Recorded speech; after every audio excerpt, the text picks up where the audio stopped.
চাকরি চেয়ে জুটেছে পুলিশের লাঠি লাথি।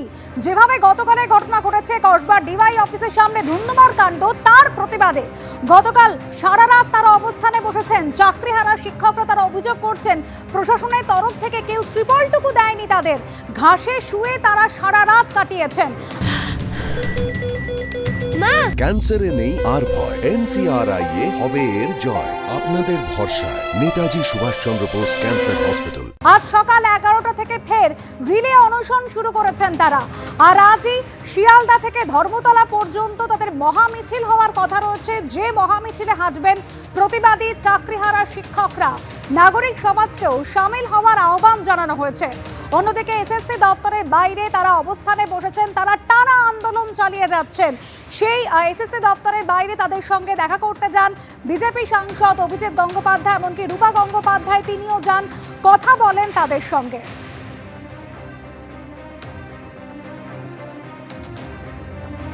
বেলা 12টা থেকে এই মিছিল হওয়ার কথা ছিল। সুকান্ত মুখোপাধ্যায় আমাদের প্রতিনিধি সরাসরি রয়েছেন আমাদের সঙ্গে। কিছুক্ষণ আগেই সুকান্ত, তুমি জানাচ্ছিলে যে জমায়েত হতে শুরু করেছেন, যে প্রতিবাদী চাকরিহারা শিক্ষকরা আজ এই মহামিছিলে আসবেন। কি অবস্থা এখন, এবং একই সঙ্গে গতকাল কসবায় যে পরিস্থিতি তৈরি হয়েছিল, যেভাবে পুলিশকে দেখা গেছিল লাঠি মারতে, লাঠির বাড়ি মারতে, লাঠি দিতে এই চাকরিহারা শিক্ষকদের, আজ এই মহামিছিলের জন্য নিরাপত্তার ছবিটা কি? দেখো, জানিয়ে রাখি যে ইতিমধ্যে শিয়ালদাতে সমবেত হওয়া কিন্তু শুরু করে দিয়েছেন যারা চাকরিহারা শিক্ষক শিক্ষিকারা। তুমি দেখতে পাচ্ছ যে এই প্রবল গরমের মধ্যে মাথায় ছাতা নিয়ে তারা কিন্তু আজকে প্রতিবাদে সামিল হয়েছেন। এবং গতকালকে আমরা জানি যে ডিআই অফিসে যাওয়ার পরই পুলিশের তরফে নির্মম অত্যাচার করা হয়, তাদের উপর তাদেরকে লাথি পর্যন্ত মারা হয়। এবং আজকে সেই ঘটনার প্রতিবাদে শিয়ালদা থেকে তারা ধর্মতলা পর্যন্ত যাবেন। অন্যদিকে আগামীকালও তাদের এসএসসি ভবন অভিযান সেই কর্মসূচিও রয়েছে। ইতিমধ্যে যারা শিক্ষক শিক্ষিকা রয়েছেন তারা এসেছেন, তাদের সাথে আমরা কথা বলে নেব। কোথা থেকে আসছেন? আজকে তো আপনাদের মিছিল শুরু হওয়ার কথা। আজকে যে মিছিলটা আপনারা দেখতে পাচ্ছেন, পরিষ্কার করে বলি, আজকের মিছিল শিক্ষক সমাজের পক্ষ থেকে মিছিল এবং ধিক্কার মিছিল।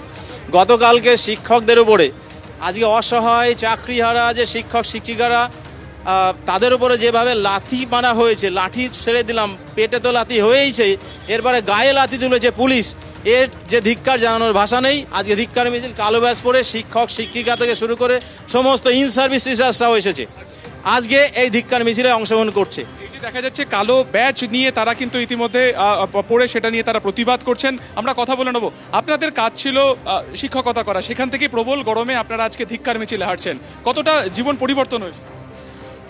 অবশ্যই আমাদের যে কালকে যে ছোট ভাই বোনদের, আমি দীর্ঘদিন 20 বছর শিক্ষকতা জীবনে রয়েছি, কিন্তু ছোট ভাই বোনদের কালকে যেভাবে মারা হয়েছে, বর্বরোচিত আক্রমণ, এটা আমরা থাকতে পারিনি। আজকে ছুটি না হলেও ছুটি নিয়ে আসতাম এবং আমাদের তীব্র প্রতিবাদ জানাই, আমরা ধিক্কার জানাচ্ছি সেই অবস্থার। কালকে অবস্থাটা দেখেছি আমরা মিডিয়াতে, আমরা থাকতে পারি না, আমরা সুষ্ঠুভাবে কীভাবে কাজ করব। এবং আমাদের যে এই যে লাশের ওপরে লাথি মারা, তাদের প্রথমে চাকরি কেড়ে নিয়ে তাদের তো লাশ বানিয়ে দিয়েছে, জীবন্ত লাশ, তার সঙ্গে তাদের উপর লাথি মারা, এই অসম্মান গোটা শিক্ষক সমাজের গায়ে লেগেছে। আমাদের এই অপমান মানছি না, মানবো না আমরা, তাই তাদের সঙ্গ দিতে এসেছি আজকে। সমর্থনে অবশ্যই সমর্থনে এসেছি। কোথা থেকে আসছেন?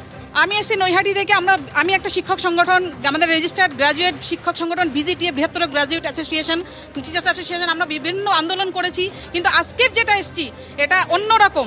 আমরা দাবি, আমাদের পেশাগত দাবি আছে, আমরা মানছি, কিন্তু সেটা সুষ্ঠুভাবে এবং পুলিশের পারমিশন নিয়েও করেছি, তাদের সেই সহানুভূতি দেখেছি। কিন্তু আজকে তারা কি করেছেন, গতকাল তারা কি করেছেন, এখানে আমাদের তীব্র প্রতিবাদ। আমরা তাদেরও মানবিক হতে চাই, তারা হন। আমরা তো যথেষ্টই, আমরা ক্লাসরুমে শিক্ষা দেবো, ছেলে মেয়েদের ছোট ছোট, তাদের নিয়ে থাকবো আমরা, কেন আজকে আমরা রোদের মধ্যে আসবো? এই প্রসঙ্গে জানি যে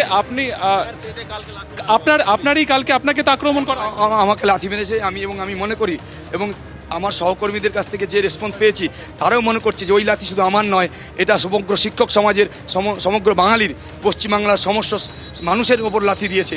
এটা চূড়ান্ত লজ্জার এবং ধিক্কার জানাই। ওনারা আজকে আমাদের এই অপমানের, এই নির্যাতনের বিরুদ্ধে প্রতিবাদ হিসেবে ধিক্কার জানানোর জন্য আমাদের আজকে মিছিলে হাঁটবেন এবং আমাদের সঙ্গে একত্রিত হয়েছেন। আপনারা এই কালো ব্যাচ দেখা যাচ্ছে, গতকালকে আপনি ডিআই অফিসে গিয়েছিলেন এবং যে ছবি বারবার সারাদিন দেখানো হয়েছে, আপনি সেই ব্যক্তি?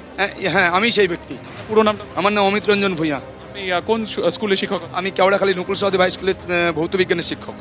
গতকালকে যখন আপনারা গিয়েছিলেন, প্রতিবাদ করতে গিয়েছিলেন, এই যে লাথি, চাকরি আপনারা হারিয়েছেন, তারপরে পুলিশের তরফ থেকে এই যে আপনাদের উপর আক্রমণ করা হলো, এটা কি আপনারা মানে একেবারে বুঝতে পেরেছিলেন?